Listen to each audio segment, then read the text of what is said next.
Hello YouTube, welcome to MTGA. Today we are going to have a look at Kasmina Enigma Sage in Historic Brawl. This deck aims to win by ultimating a Planeswalker really quickly with the ability of Kasmina Enigma Sage and just taking a bunch of exit turns and then overvaluing the opponent with your Planeswalkers. So this is a Super Friends deck, meaning this is just basically Planeswalker Tribal. And our commander actually has some relevant text for that. So, Kasmina Enigma Sage is a 3-mana Planeswalker with 2 loyalty, with the passive ability that each other Planeswalker we control has the loyalty abilities of Kasmina Enigma Sage, which is really important to our game plan. +2, scry 1. -X, create an XX creature basically.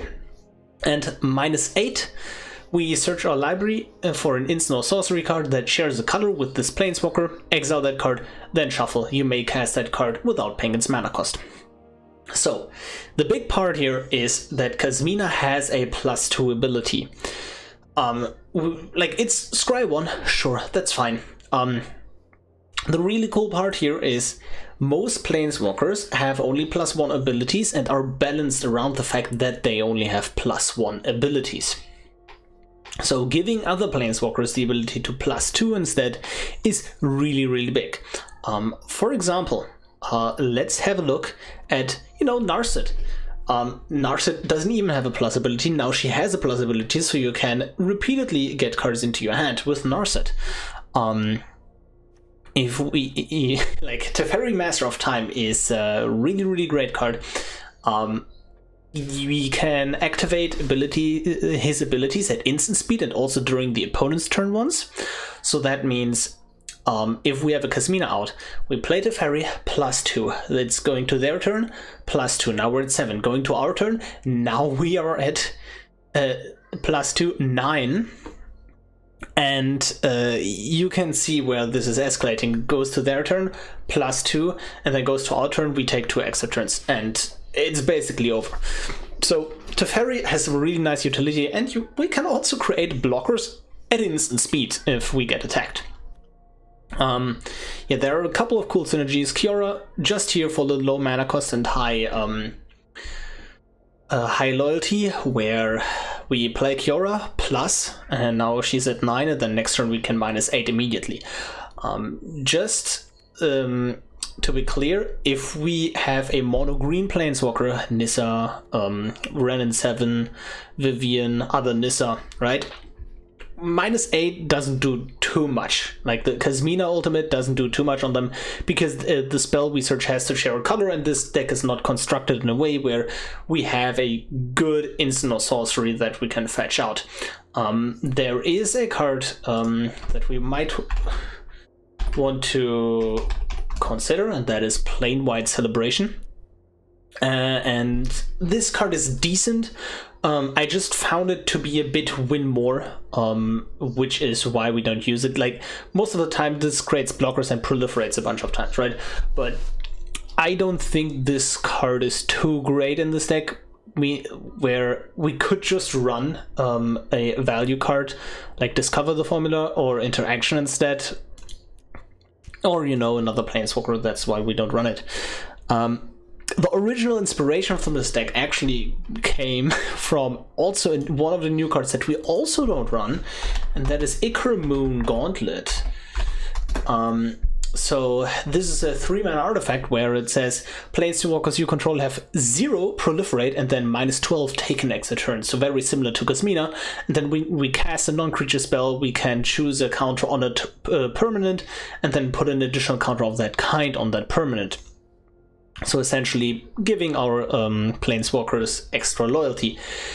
The issue here became, if we have Kasmina and another Planeswalker, we could just 0/0 and proliferate twice and both get 2 counters, or we can just +2 both and scry 2. So, like, we have to have at least 3 Planeswalkers for the first ability to make any sense, and then just for the second ability, the card is not worth it.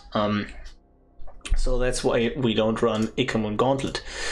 Yeah, but in general, the game plan is very simple.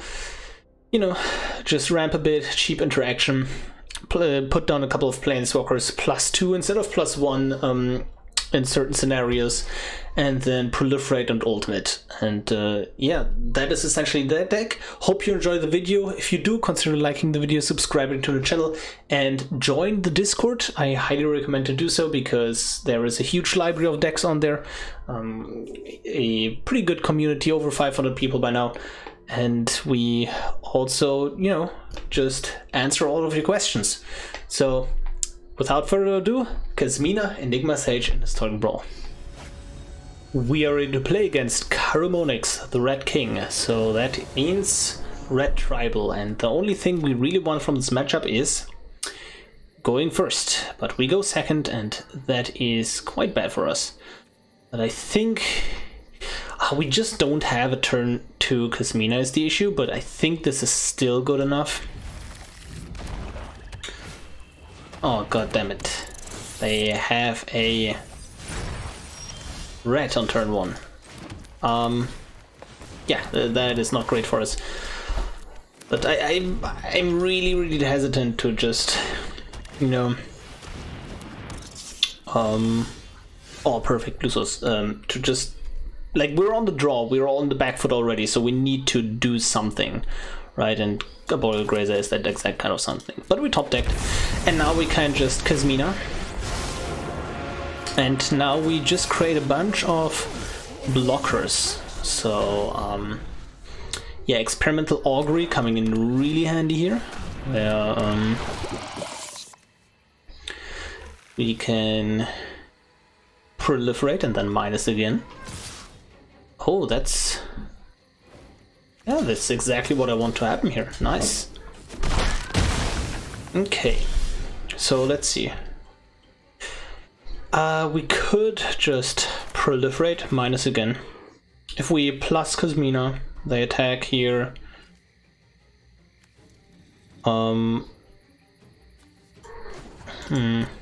Very tricky.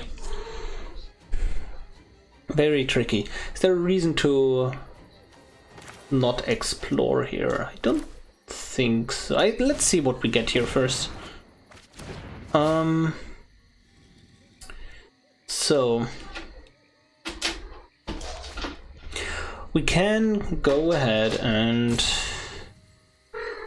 we want to work towards this Brawl's expertise, right? And maybe we can get a 4-drop into the hand with Experimental Augury, which is why we are going to use Experimental Augury here. So yeah, that means we want to just play that. That is a Reverse Rebuke, which I like that. Don't think we wanna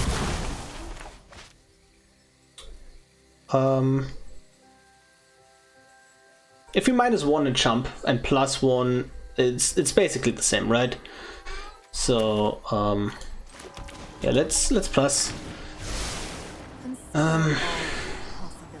That's proliferation. I don't think we have the time to do this to proliferate. Next turn we're just going to Reverse Rebuke.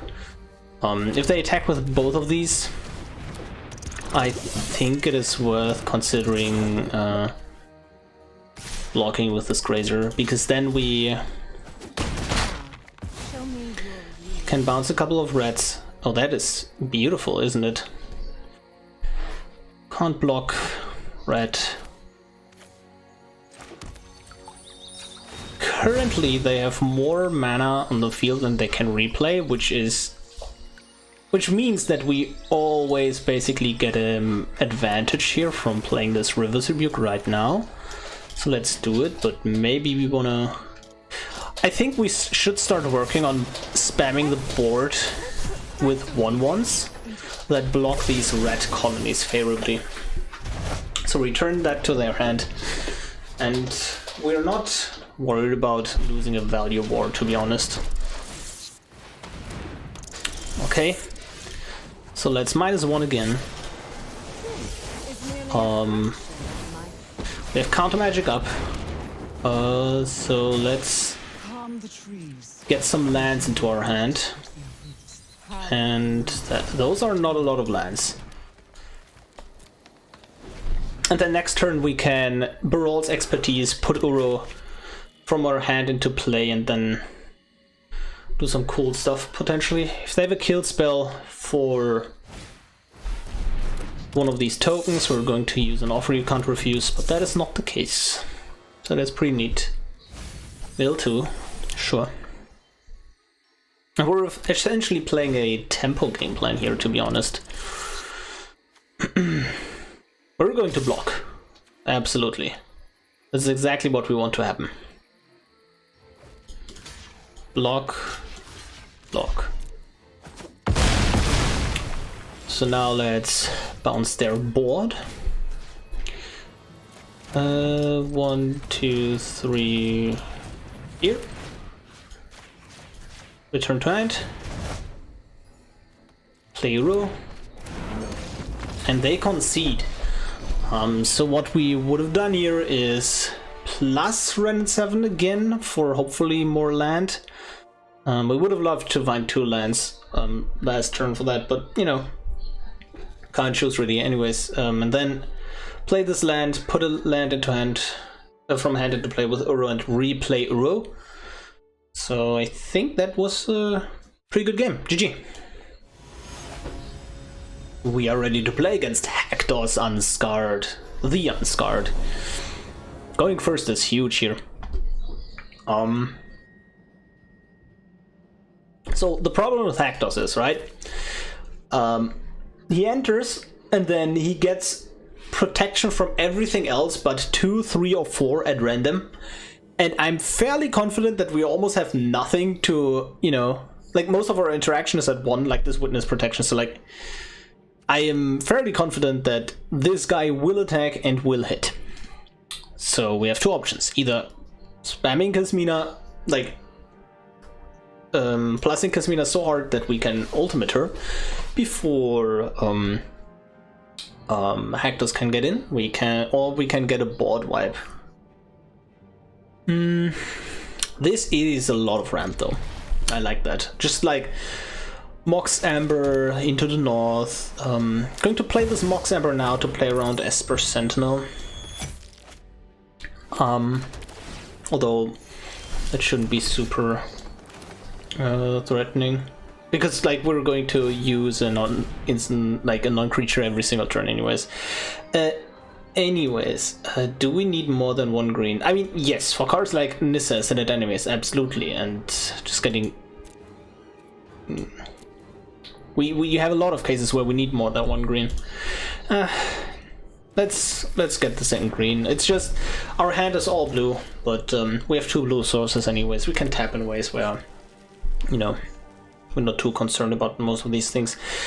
So what's pretty cool here is, I was going to say we could counter the Hector's, but you know, now that's a bit more difficult with the Tithe Taker. Not that it matters too much here. So we can go ahead, play Kasmina, and it doesn't feel great to do this, but let's just... We want a plus or minus.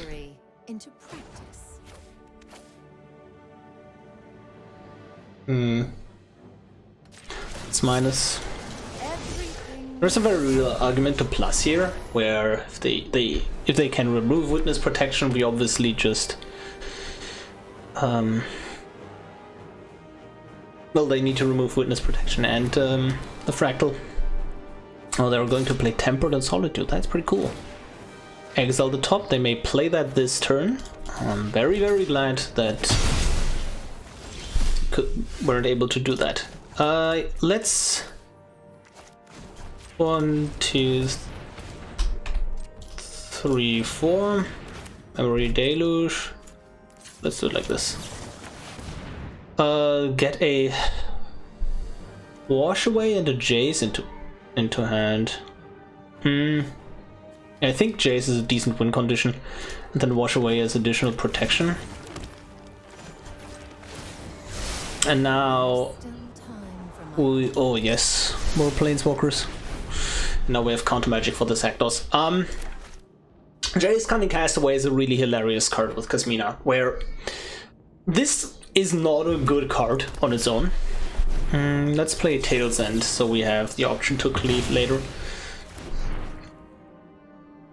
And I mean, Wash Away is just a cheaper card to counter any given commander anyways. Yeah, but I was saying, Jace is a really hilarious card, and you will soon see why. Currently thinking, I think I want to scry with Kasmina before plussing the Wrenn, where we bottom any oh yes, for the full, beautiful. We bottom any non-land to get more value, and that was, I think, the first time ever I plussed the Wrenn and got full value. That is amazing. So we could hold our Wash Away, but I think it's cooler to show you why Jace is so hilarious. Memory lapse, perfect. I think, you know, just passing the turn was the bit more reasonable thing to do, but I'm feeling very confident here. Tome of Legends, that's totally fine. So now Jace is balanced around having a +1, but you can ultimate him if you +1 twice. That means if you +2 once, you can ultimate him. So now this means ultimate, we create 2 copies of Jace, which means we can +2 both of them again, which is really funny in my opinion. And Jace with Ikamoon Gauntlet, if you have a critical mass of Jaces, that just goes infinite. So that would be a reason to include Ikamoon Gauntlet, but I think that is too niche of interaction. We could just zero here and actually put a couple of lands into play, but let's start on actually killing the opponent. Let's take up Kasmina. And that is a Midnight Clock. I don't think we need that. I'm just looking for finishers. We don't need card advantage. So Fabled Passage. I assume this is a Haktos Voltron deck where they play Haktos, protect Haktos. Oh no, absolutely not. I think we're going to memory lapse the Immortal Sun, given that we know it's coming. It's basically a tempo play here. But yeah, Immortal Sun players can't activate abilities of Planeswalkers. No thank you. Cankerbloom proliferates. This is like a utility piece, and it is a beautiful one at that. Oh wow. Yeah, so what I would have done here in this turn is -5 the 2 Jaces, and then we have 4 Jaces that can use their abilities. So we play Karn's Bastion. 1, 2, 3, 4. We 1 mana off of doing that. Okay, but what I would have liked to do was Karn's Bastion, proliferate. So now 4 Jaces have 4 loyalty. Proliferate with Cankerbloom. 4 Jaces have 5 loyalty. Minus, minus, minus, and the last one ticking up for Kasmina ultimate value. But the reason why we couldn't do that here was because we had a... Oh no, we could have done that.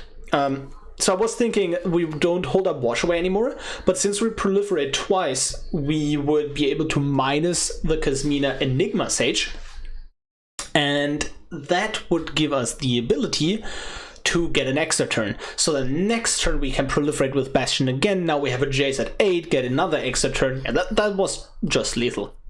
Anyways, GG.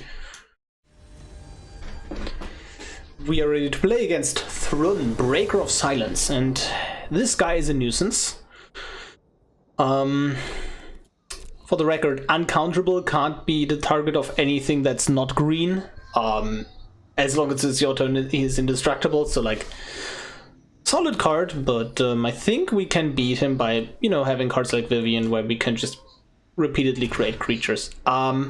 Anyways, I think this is a keep, purely because we can't counter Thrun, but we can counter or interact with the ramp they have for Thrun, like this. Then Elf is considerably weaker if it's played on turn 2. So let's just pass the turn here.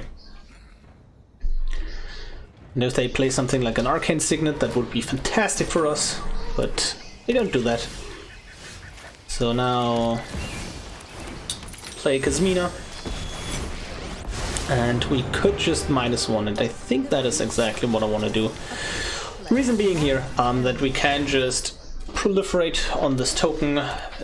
They can't attack Kasmina with the Llanowar Elves unless they want to lose it. We're going to spell pierce basically anything here in this spot. So let's see.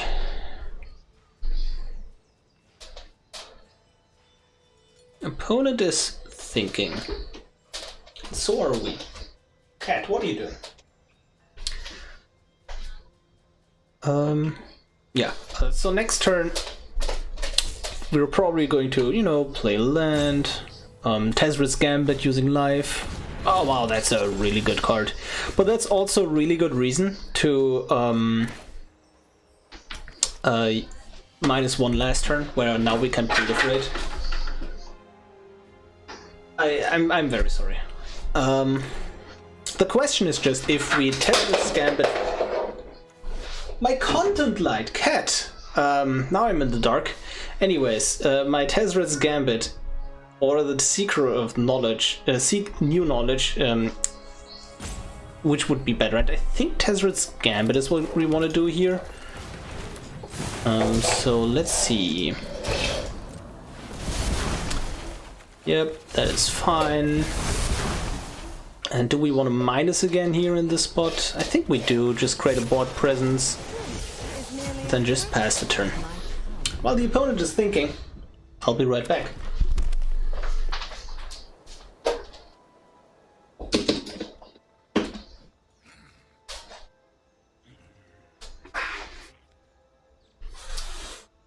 Hello. Cat.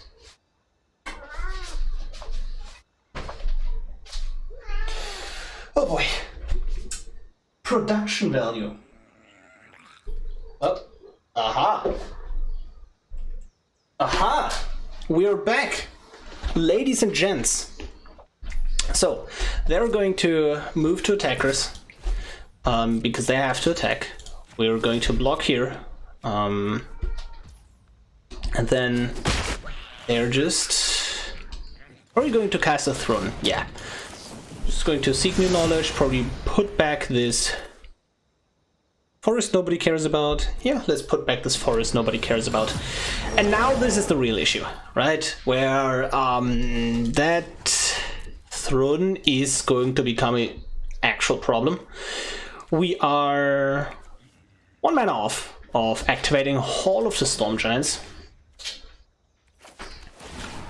It's just plus Kasmina. Experimental Augury. I think we already made a mistake. Should have minused, because then we create more fractals. We could have blocked the Throne. Although no, Throne just has indestructible. What am I even talking about? During their turn, so like they can't just freely attack with it, and we can't do anything really about it.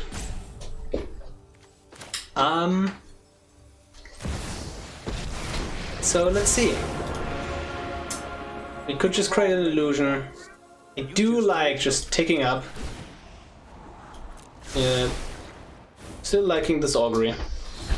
And then this Throne is a nuisance. This Throne is indeed a nuisance. Oh wow. This is a huge Throne now. Okay, one of our Planeswalkers is definitely going to die, and we can't do anything about it. I'm just hoping that they don't kill the Jace. Oh, they're going face. No way. Oh, beautiful. So, I'm all for that. So, yes, we're going to die soon to this Throne. But at the very least, we can just go ahead and copy this Jace. Yep, beautiful. Do we Experimental Augury right now? I think we do. Although we can just -1 Kasmina and then Augury, and then we proliferate onto the fractals. Don't think that's too relevant though. Maybe we want to scry first in order to dig deeper for a certain card. Yeah, let's scry first with these Jaces. Bottom anything that's not amazing. That seems amazing. So let's Augury. Maybe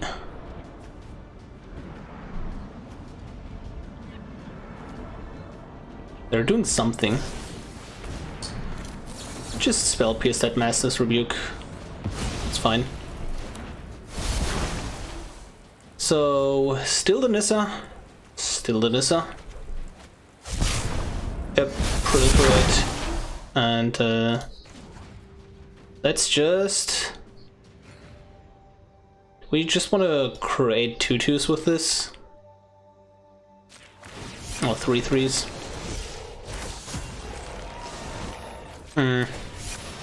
Kind of messed up. Should have minus Kasmina first. Let's just make a board. Honestly. Let's just make a board that can actually like block this Thrun.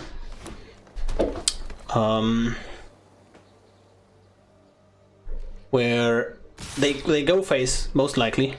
And then do we just let that happen? I think we just let that happen and go for lethal next turn. I don't think they have enough instant speed power to kill us, but turns out they can just double the power. Don't think there was anything to prevent that really. You know, I mean, we could have just blocked with everything, but I don't think that was feasible to play around. Rough matchup, GG. We are ready to play against Tyvar, Jubilant Brawler. And Tyvar is a really fun commander. I highly recommend you to play him. I've put out a video on him. It's pretty cool, pretty cool.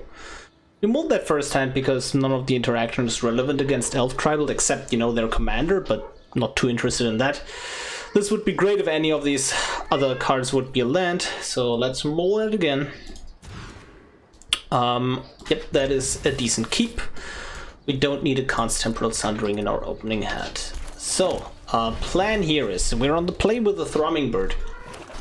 And Thrummingbird specifically can do some really cool stuff. Okay, goodbye Thrummingbird. It was nice to know you. But the idea with Thrummingbird is we play Thrummingbird, next turn, Kasmina -1, proliferate, -1, proliferate, -1, proliferate, and just make a larger and larger man each turn. But that didn't work out. And yeah, that is an issue. So the question is, do we use Experimental Augury? I think we do. So let's do exactly that. We would like to have an island here, honestly. Yep, there is an island. Kind of like that, because now we can play Uro, put the island into play, have an offer you can't refuse up for the commander. And that is pretty good. They do have a bit more mana, but at least it stops the worst of the worst. Citadel Stalwart. Okay. Sylvan Ranger. Okay. And a swingin'. Sure. Okay. We have 3 cards in graveyard. We need 3 more. Well, Uru +5 more. I think let's just Kasmina Scry. We could -1, but then that just gets killed in an attack. Thirsting Roots. That is a card that we can actually easily put into the graveyard, but I don't think we can afford to do nothing, especially with this hand that already does nothing, right? So let's just see. Yeah, they do res. And we have offer and wash away. They take the wash away, most likely. So we both know what's coming. Tyvar. Offer you can't refuse. That's too bad. The good thing here is that we can actually just put Uru into play next turn, which is really cool. Because no matter what, we can always kill our own Kasmina, because this is X. And we can just X for whatever loyalty Kasmina is, put it into Graveyard. So yeah, not put into command zone, please. And then escape Uru, and that is our game plan now. Yep. So we draw. And we literally have nothing going on. That is not too great. Pyro of Heroes, okay. Yeah, this is getting pretty troublesome. So Pyro of Heroes grabs a 3-drop elf. What would that be? Realmwalker for value, sure. Realmwalker plus Relief Cone is a really good combination, where, you know, you play elves from the top, you draw, and then if you don't have an elf on top, you can just play one from hand, draw. I don't think they wanted to play that. We don't have anything that this Masked Vandal actually hits right now. Plus, they didn't get to draw off of that. Or did they? Maybe I'm bad at counting, no. I think we want to play this Kasmina and scry. And then see what's on top. Tezzeret's Gambit. That card I like, I think. And I don't think we want to swing in here. Yeah, it's just not great. We could have attacked with Uru and then just drawn 3 with Tezzeret's Gambit right now. But don't think that's too great. Okay, we're dying to a Crater of next turn. Got it. So generally with Fierce Empath is kind of like wasted mana most of the time. Where what they could have just done instead was just not show the Fierce Empath and then go for a different line, because they just have enough mana next turn already with this Eldritch Archdruid. So let's hope that we have a River's Rebuke on top. Memory Lapse kind of does it. Memory Lapse kind of helps. So I think we just have to keep that on top.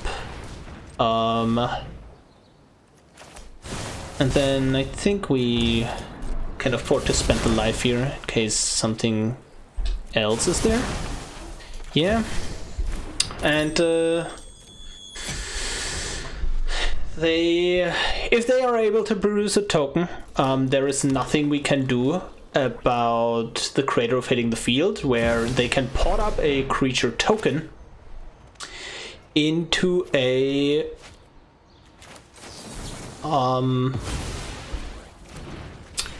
into a 1-drop elf, and a 1-drop elf there is Elissor's Shepherd, which means green spells can't be countered. And now I've decided to pact right away, because pact is doesn't really, like, we need to get rid of this eventually anyways, so yeah. Now what's happening here is I think we have to counter the Tyvar, because otherwise they just tap the Archdruid, untap the Archdruid again with Tyvar, and have a massive amount of mana here. So now they're attacking. That is fine by us. Kasmina lives at 1 and we get to trade for the Realmwalker, which is amazing. We have to pay here, which is not amazing. Otawara is kind of amazing. And I think we can bounce the Eldritch Archdruid here in this spot to prevent them from having mana. Yeah, let's just do it like that. Go back to hand and They don't have enough mana to play Tyvar and Archdruid in the same turn, except if they... Yeah, but... Oh, they can go land, untap, tap, untap, tap, and then they can play Archdruid. I believe 6, 7. No, they're still off. I think we just want to swing in with Uro, start drawing cards. Yeah, the reason we're fine if they just kill the Kasmina, because we can just replay it, and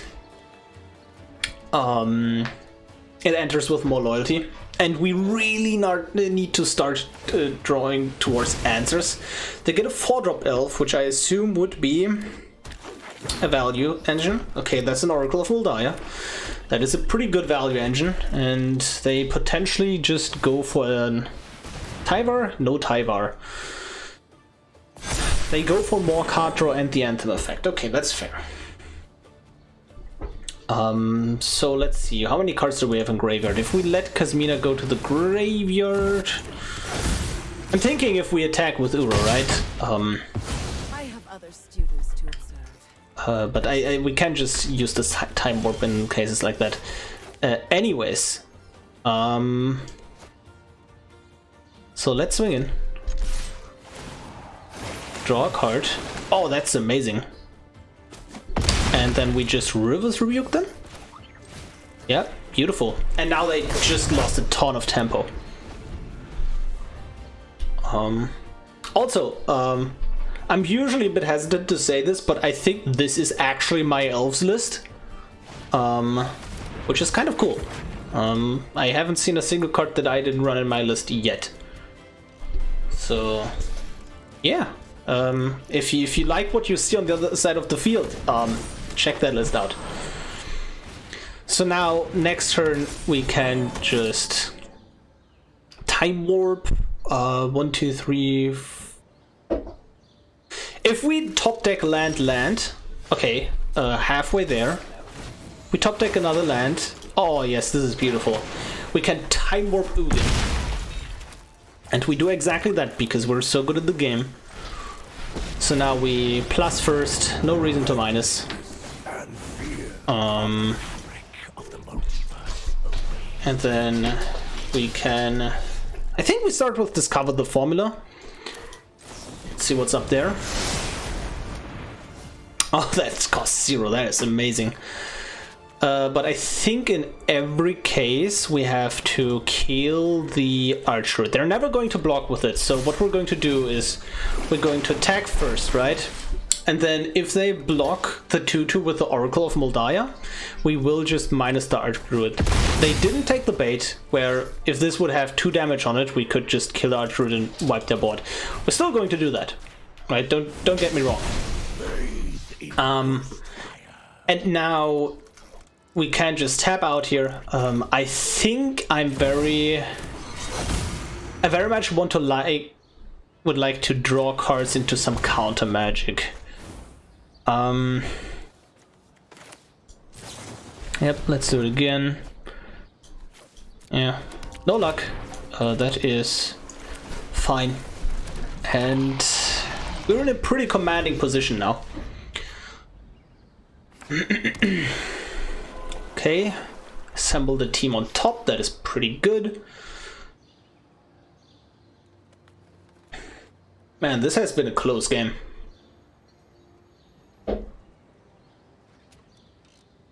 So let's see.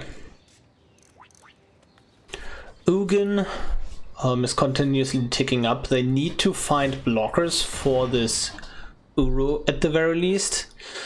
So this Masked Vandal takes out the Staff of Domination, which is fine. Yeah. That's okay. Can't untap it right now, but I think it was worth it to play Growth Spiral and Cankerbloom instead. They grow their board. Okay. We're still not out of this. But good news. They're likely going to block this 2/2. And under that, we have a Brawl's expertise. So that is very, very neat. Very neat. But although now, it's kind of annoying where the Elfheim Druid can block the 2/2 without killing it. So let's see. I think we want to start on scrying with Kasmina. We can also proliferate, and then we have Ugin on 3 and kill something. But I think we still want to just scry first. Let's see. Something relevant on top? Nope. Let's see if something else relevant is on top. That's a Gerari disruption, so maybe we want to not create a creature, although every single creature we create on uptick is a lethal threat.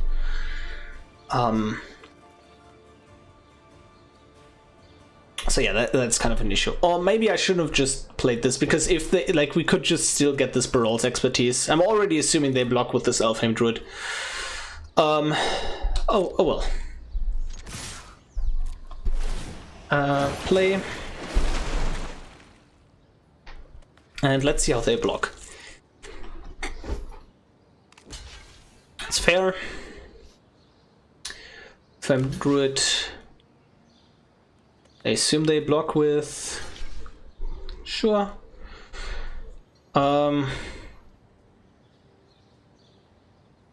So we could just proliferate and then minus and kill the Leaf Crown Visionary.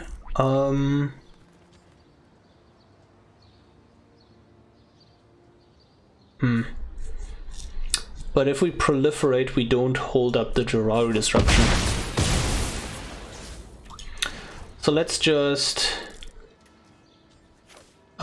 create lethal threats that also block for us. Don't think reach is even relevant against their deck. And then we don't need that on top, so we can just create a body. And now we're just going to Gerari disruption literally anything. Literally anything. Although, you know, they could be greedy, so they could just play the Circle of Dreams Druid instead of... So the reason why we Gerari disruption now instead of the Tyvar, where they could have just played Tyvar and then Gerari disruption, they paid the one, they untapped Elfheim Druid, and they still had a ton of mana with Circle of Dreams Druid. But they were greedy and decided to go for the double untap with Circle of Dreams Druid, which is maybe not even the greedy play. I think that's even just the correct play, given that they can't afford to play around counter magic in this kind of spot. But they got heavily punished for doing so. You know, we have 2 lethal threats on the board. Do we have a way to draw a card? Yes, Uro. So, let's start by scrying. We know what's on top, so we need to only scry when we want to bottom the card. That is no good. Do we want to scry again? If we... They have 3 blockers, they need to block. Yeah, let's just scry again, actually, with the Vivian. Still not something we want on top.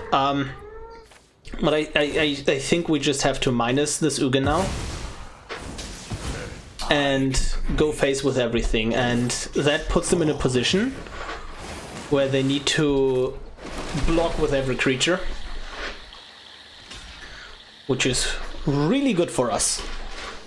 And the fact that Creator of Behemoth is in the graveyard already makes it slightly less likely that we die here. So that's pretty good. Pretty good.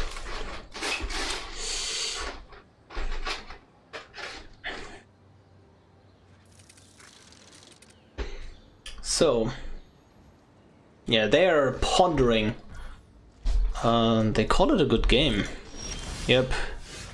Let's just yeah, let's just swing in. We draw a counterspell with this Uro, which is pretty good. And that is the game. GG!